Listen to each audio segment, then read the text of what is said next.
it wouldn't cost the government a penny, because they run it just like an insurance company, where the premiums have to cover the claims. It's a simple deal, you know. You have to hold that. I have MS, and I have 3 people that sum up about it.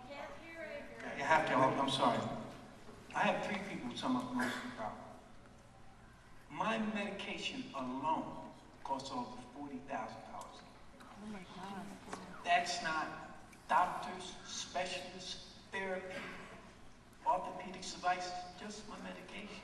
Now, without my medication, I can't even feed myself. I have another gentleman who had the exact same plan as I did, but he changed to Medicare Advantage. We have the same secondary, the same Medicare, goes to the same pharmacy, gets the same thing, but we're paying the state or whoever for Medicare Advantage, and there's no better coverage. Another person I know is self-employed.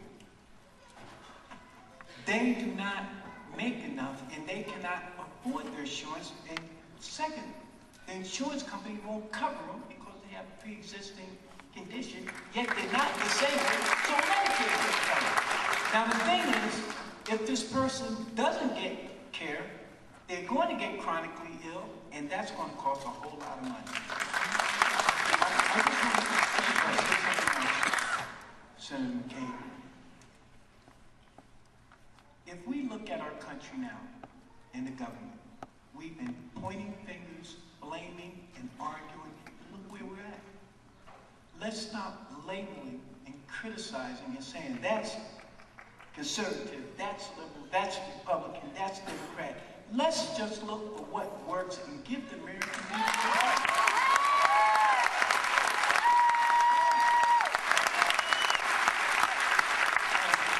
And thank you for serving, Russ. Thank you. And I also participated in the Cuban Missile Crisis and the Bay of Pigs. Now, with that little background, the reason I bring that up, as an airline captain with Pan Am and United both, I've traveled all over the world. And I've had a chance to compare what you said earlier about our quality of health care. You're absolutely spot on, Senator. People come here. Now, the reason I want to bring this up is because for those of you, I have read the HR 3200, all 1,018 pages.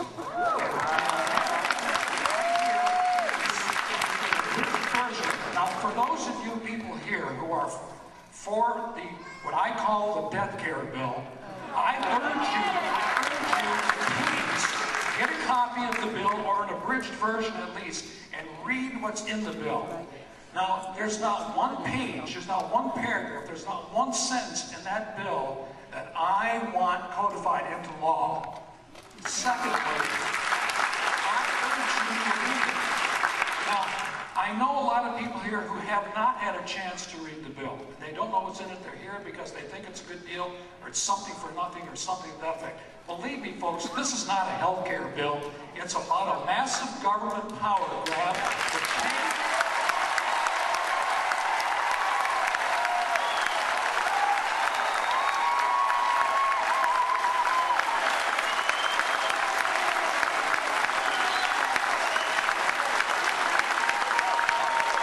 Socialist police.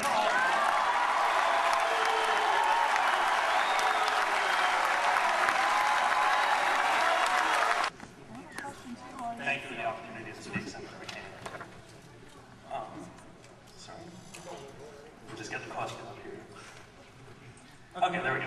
Every other developed nation provides universal coverage for their citizens. They all do it for a lot less money.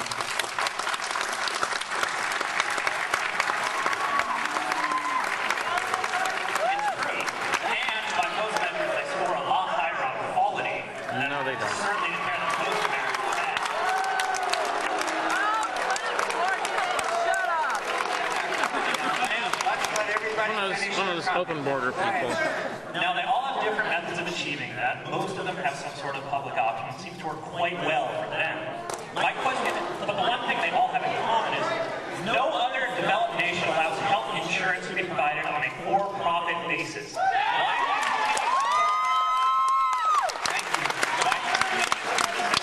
And gives incentives to deny coverage to as many people as possible, raise premiums as much as possible, pay out as little as possible. Why can't we just have non-profit health insurance? Why we insist that the free market can solve this when the free market can only accumulate that way. cost corporations and independent Doesn't work that way. Care and keep the money.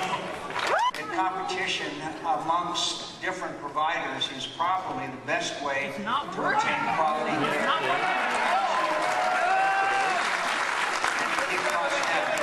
Now, I'm glad you mentioned, quote, other countries. If I could just take a second with you. In the United Kingdom, that's our British friends, the National Institute for Health and Clinical Excellence, it's called NICE, they use a thing called CER, which to decide which treatment patients can or cannot have.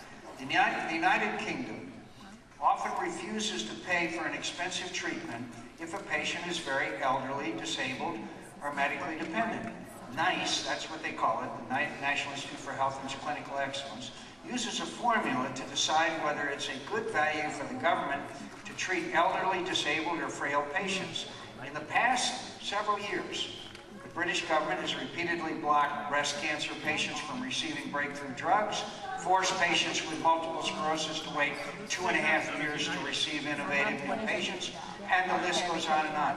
I don't want that for the United States.